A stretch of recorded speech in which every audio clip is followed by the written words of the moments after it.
মহাপ্রভু রাতুল রাঙা চরণে প্রণাম জানিয়ে আমরা আস্বাদন করছি, দুর্জয়মান আমরা আস্বাদন করব। নিতাই গৌর হরি বল। তাহলে প্রথমেই বলে রাখি, মহাপ্রভুর আজকে পূর্ব লীলার ভাব সেইভাবে বিভোর যে হয়েছেন, আর পদকর্তা লীলার এক পাশে দাঁড়িয়ে মহাপ্রভুর ভাব দর্শন করে বললেন যে অন্ত কৃষ্ণ বহির গোরা যেই পড়ে মনে, আপনা আপনি প্রভু ধরয়ে চরণে। আজকে মহাপ্রভু কি করেছে জানেন? সেই পূর্ব রসে বিভোর হয়ে আপনারও বাম পদ, আপনারও বাম পদ ধরয়ে আপনে গো, আপনারও বাম পদ, আপনারও বাম পদ ধরয়ে আপনে গো, হায় আপনারও বাম পদ ধরয়ে আপনে গো, আমায় আপনারও বাম পদ প্রভু ধরয়ে আপনে গো। আরে মোরে ক্ষমা করো বলে,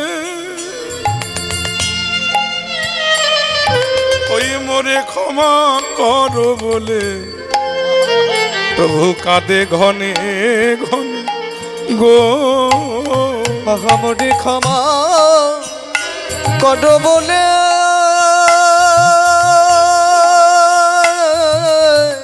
মোরে ক্ষমা করো বলে প্রভু কাঁদে ঘনে ঘনে গো, আহা মোরে ক্ষমা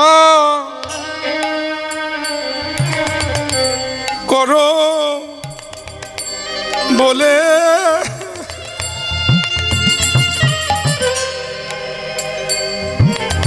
মোরে ক্ষমা করো বলে কাঁদে ঘনে ঘনে গো, মোরে ক্ষমা করো বলে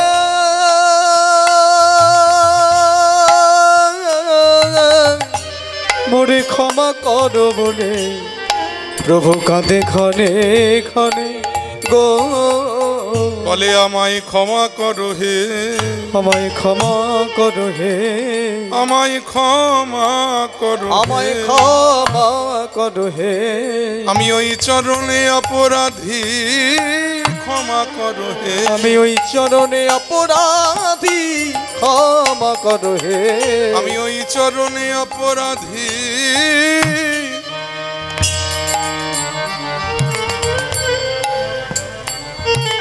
আমি ওই চরণে অপরাধী। বাবা, এটা তো পাগলের লক্ষণ নাকি? কেউ যদি নিজের চরণ ধরে নিজে কাঁদে আর বলে আমায় ক্ষমা করো ক্ষমা করো, আপনারা কি ভাববেন? এই যে আমি কীর্তন গাইছি, ধরুন এই কীর্তন গাইতে গাইতে এখন যদি আমি আমার চরণ ধরে কাঁদি আর বলি আমায় ক্ষমা করো, আপনারা কি ভাববেন? যে কীর্তনিয়া পাগল হয়ে গেল নাকি রে বাবা? তেমনি মহাপ্রভু আজকে শ্রীবাস অঙ্গনে ভক্তবৃন্দ সঙ্গে নিয়ে কীর্তন রসে মাতোয়ারা হয়ে হঠাৎ পূর্ব লীলার ভাবে বিভোর হয়ে নিজের চরণ ধরে নিজে কাঁদছে। তাহলে মহাপ্রভু কি পাগল হয়ে গেলেন? মহাজন বললেন মহাপ্রভু পাগলামি করছেন বটে, তবে যে পাগলামিটা আমার মহাপ্রভু করছেন এই পাগলামিটার নাম কি জানেন? এই পাগলামিটার নাম হলো ভাবের পাগলামি। কারণ ভাবের ঘরে প্রবেশ না করলেই পাগলামিটা করা যায় না। আজ আমার মহাপ্রভু নিজের চরণটিকে ভাবছে রাধার চরণ, আর হাতটিকে ভাবছে কৃষ্ণের হাত। বলে বাবা, এটা তো কল্পনাও হতে পারে, বলে না? গৌর তত্ত্বটা একটু ভালো করে অনুধাবন করুন। কবিরাজ গোস্বামী বললেন না যে রাধা কৃষ্ণ একই আত্মা, দুই দেহ ধরি অনন্য বিলাস রস আস্বাদন করি, সেই দুই এবে আমার চৈতন্য গোস্বামী ভাব রস আস্বাদিতে দোহে হইলায় কোথায়। তাহলে রাধা এবং কৃষ্ণের মিলিত বিগ্রহ হলেন আমার গৌর সুন্দর। তাই যেহেতু একই অঙ্গে দুই অঙ্গ বিরাজ করছে, এই জন্য মহাপ্রভু নিজের হাতটিকে ভাবছে কৃষ্ণের হাত, আর চরণটিকে ভাবছে রাধার চরণ। বলে বাবা এটা তো তোমার কল্পনাও হতে পারে। বলে না, কল্পনা হতো যদি মহাপ্রভু তার ডান চরণ ধরে কাঁদতেন, যেহেতু বাম চরণ ধরে কাঁদছেন। কারণ একটা মানুষের সাধারণত বাম অঙ্গটা হলো বামা, মানে নারী অঙ্গ, আর দক্ষিণ অঙ্গটা হলো পুরুষ অঙ্গ। তাই যেহেতু মহাপ্রভু তার বাম চরণটা ধরে কাঁদছেন, তাহলে এখানে ধরে নিতে হবে চরণটা হলো রাধার চরণ আর হাতটি হলো কৃষ্ণের হাত। তাই বৃন্দাবনে রাধারানী যখন মান করেছিলেন, কৃষ্ণ যেমন তার চরণ ধরে কেঁদে সেদে সেই মান ভাঙানোর চেষ্টা করেছিলেন, আজকে মহাপ্রভু তার চরণটিকে রাধার চরণ ভেবে তিনি মহাপ্রভু তার নিজের চরণ ধরে কাঁদছেন। আর কাঁদতে কাঁদতে নিজেই বলছেন, আমায় ক্ষমা করো হে, আমায় ক্ষমা করো হে, আমায় ক্ষমা করো হে, আমায় ক্ষমা করো হে। জানি তাই গৌর হরিবোল। এতক্ষণ আমরা নবদ্বীপে ছিলাম, গৌর কথা আস্বাদন করলাম। এবারে সবাই মিলে যাব মধুময় শ্রীধাম বৃন্দাবন। তা বৃন্দাবন যাব বললি তো যাওয়া যায় না, অনেক দূরের পথ। ভক্ত চতুর একটু চাতুরালি করি যাতে তাড়াতাড়ি বৃন্দাবনে পৌঁছতে পারি। আর এই তাড়াতাড়ি বৃন্দাবনে পৌঁছবার একটি মাত্র উপায়, সেটা যদি আমরা আমাদের মন নিয়ে যাই মধুময় শ্রীধাম বৃন্দাবন। তা মন যদি বৃন্দাবনে চলে যায়, বৃন্দাবন কোথায়? যেখানে সাধুগুরু বৈষ্ণবের আগমন, সেই তো মধুর বৃন্দাবন। যেখানে হয় হরি নাম সংকীর্তন, সেই তো মধুর বৃন্দাবন। তাহলে আসুন আমরা সকলে মিলে আমাদের মনটাকে বলি, একবার চলে রে আমার মন, আমার মন চলে রে যমুনা পুলিনে যেথায় শ্রীধাম বৃন্দাবন। রাধারানীর দুর্জয় মান। মান সাধারণত দুই প্রকার। কি কি? অহেতুক মান আর সহেতুক মান। অহেতুক মান মানে যে মানের কোনো কারণ নাই। দেখবেন অকারণে মান করা অনেকের অভ্যেস আছে না? কি মায়েরা ঠিক বলেছি না? দেখবেন পান থেকে চুন খসে সারতে পারে না উনি। কত একদিন কি হয়েছে জানেন? গোবিন্দ কুঞ্জের মধ্যে রাধারানীর হাত দুটো নিয়ে আদর করতে করতে বলছে, আহা রাধে গো, তোমার দুটি হাতের কি শোভা এই কুঞ্জের মধ্যে। যে রাধে, হরে কৃষ্ণ। আজকে যেন দশনখ চন্দ্রাবলীর উদয় হয়ে গেছে। কি বললে? কি বলেছি? কি একটা মেয়ের নাম করলে? আরে বাবা, কোথায় মেয়ের নাম করলাম? না ওই যে চন্দ্রাবলী না কি বললে তুমি? বলে ও এই বুঝেছো? আচ্ছা ঠিক আছে, আমি তোমাকে ভালো করে বুঝিয়ে দিই, দাঁড়াও। অনেকগুলো গ্রন্থ যদি এক জায়গায় একসঙ্গে রাখা যায়, একসঙ্গে বলতে গেলে আমরা কি বলবো?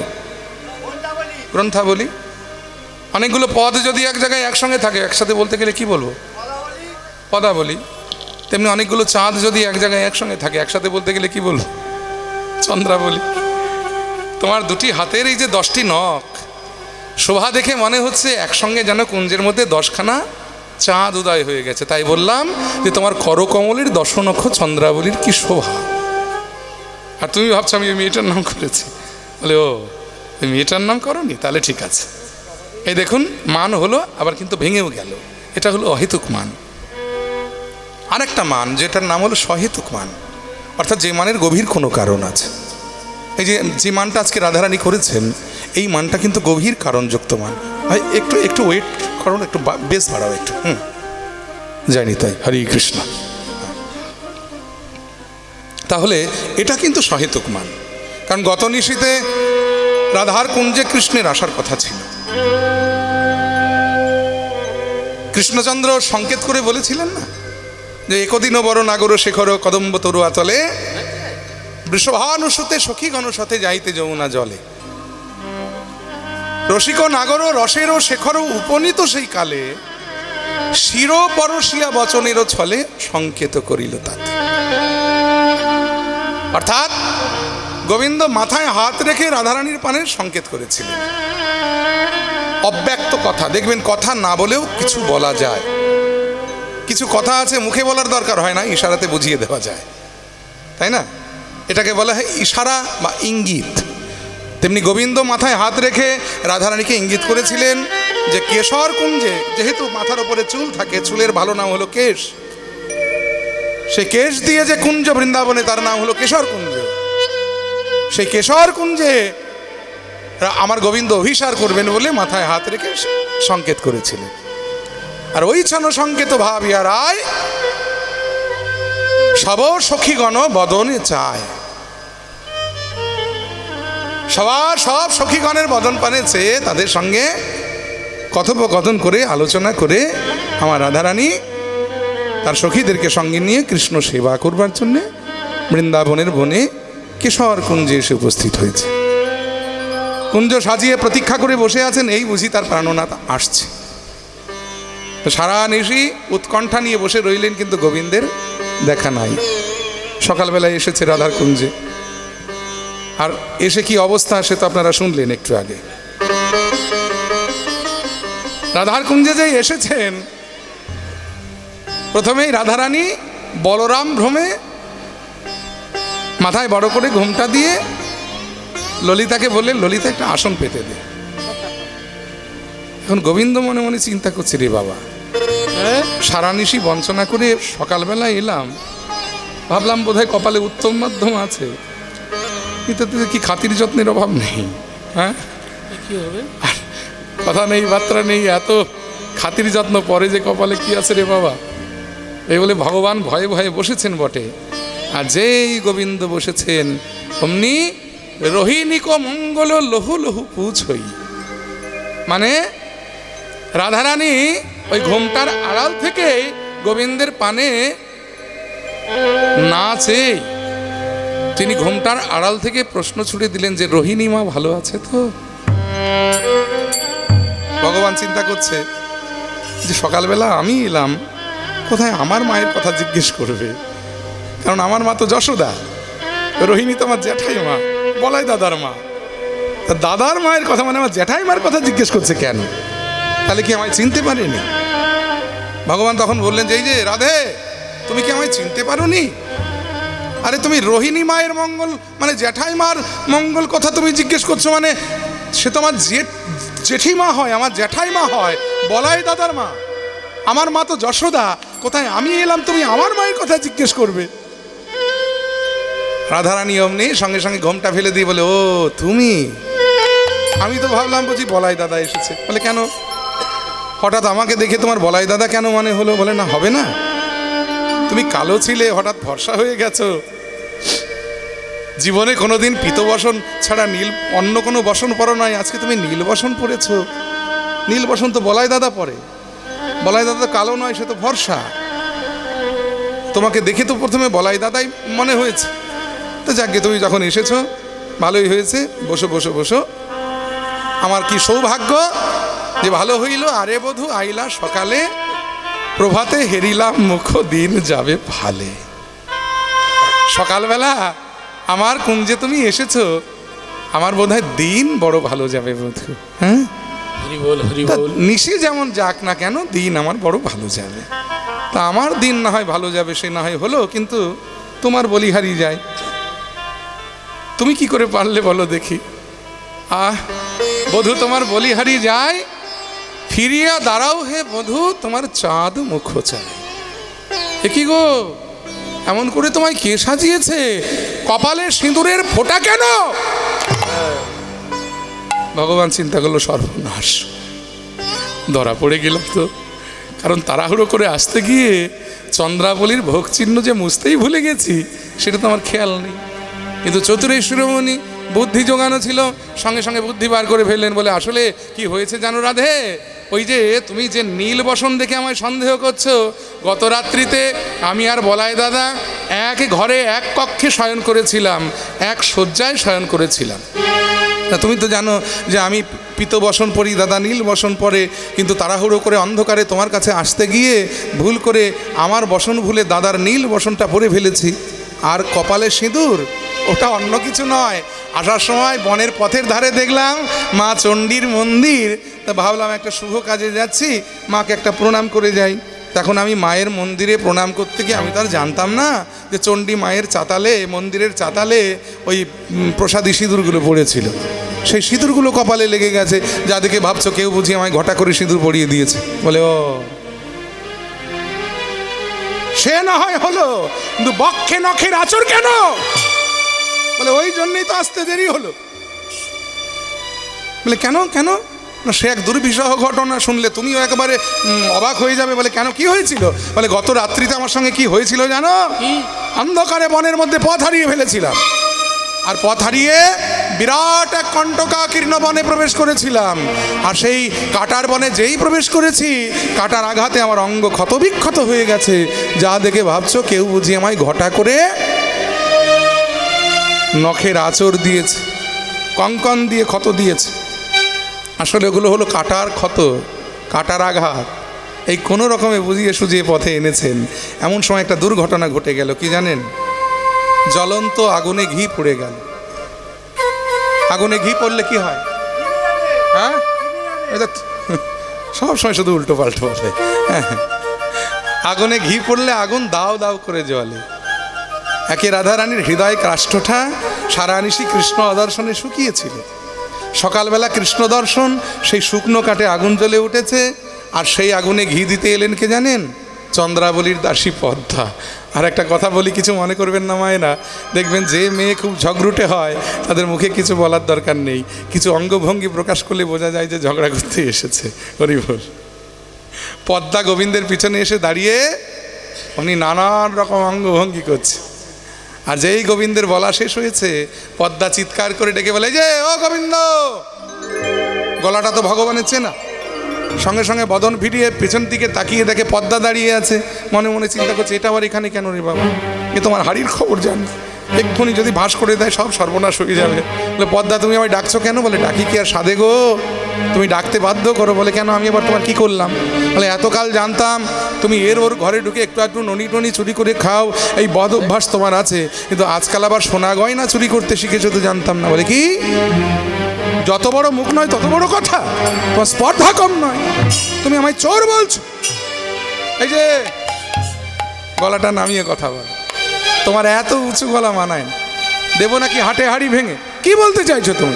দেখো গোবিন্দ, আমি বেশি ঘাঁটিও না। হ্যাঁ, এই যে কালকে যে সারা নিশি তুমি আমার সখী চন্দ্রাবলীর কুঞ্জে নিশি যাপন করে এলে, এ কথা তো পাড়ায় পাড়ায় ঢাকঢোল পিটি আমি বলতে যাইনি না, আমার বলার দরকারও নেই। কি দরকার আছে? কিন্তু কথা হলো, তার চরণে সোহাগ করে আলতা পরিয়ে দেবার সময় তার চরণের সোনার নুপুর দুটো খুলে রেখেছিলে, সেই নুপুর দুটো কোথায়? সারা কুঞ্জ তন্ন তন্ন করে খুঁজে পেলাম না। নাকি সঙ্গে করে নিয়ে এসেছো তোমার প্রেয়সী রাধারানীকে পড়াবে বল? হয়ে গেল, সব শেষ। সকালবেলার এত পরিশ্রম মিথ্যা হয়ে গেল। ওই যে ভগবান মাথা নিচু করলেন, আর মাথা উঁচু করে দাঁড়াতে পারলেন না, কিন্তু চিৎকার করে উঠলেন রাধারানী।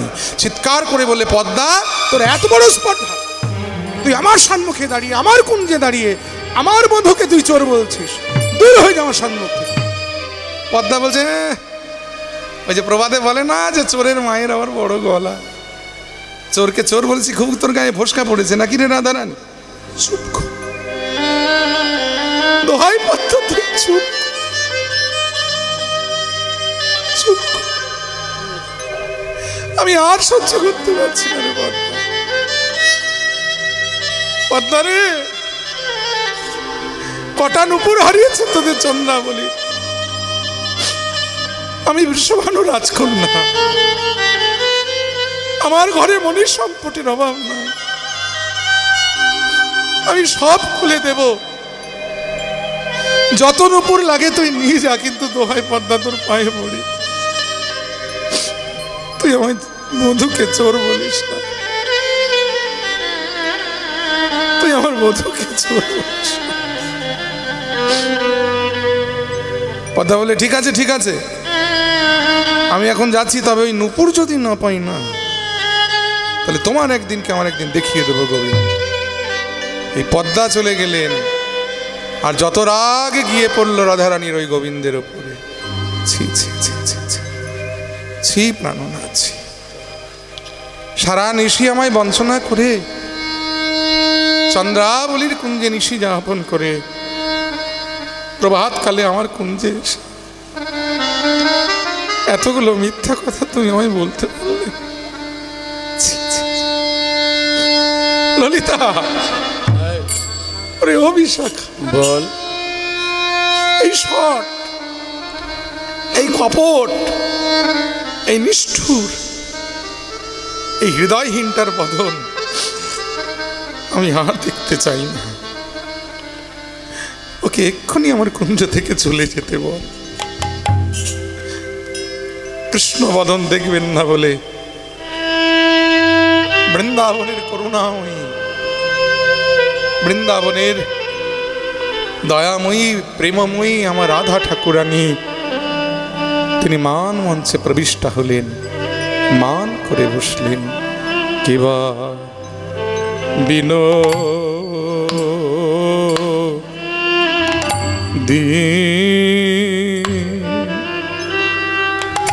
বিনোদিনী মানে বিনোদিনী মানে ও লা হইলাবা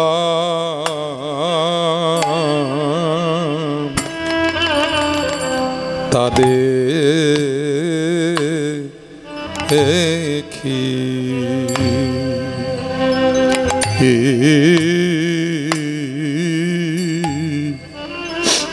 তা দেখি কত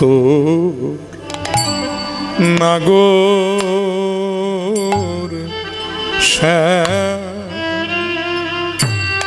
আহারে আরে কিবা বিনোদিনী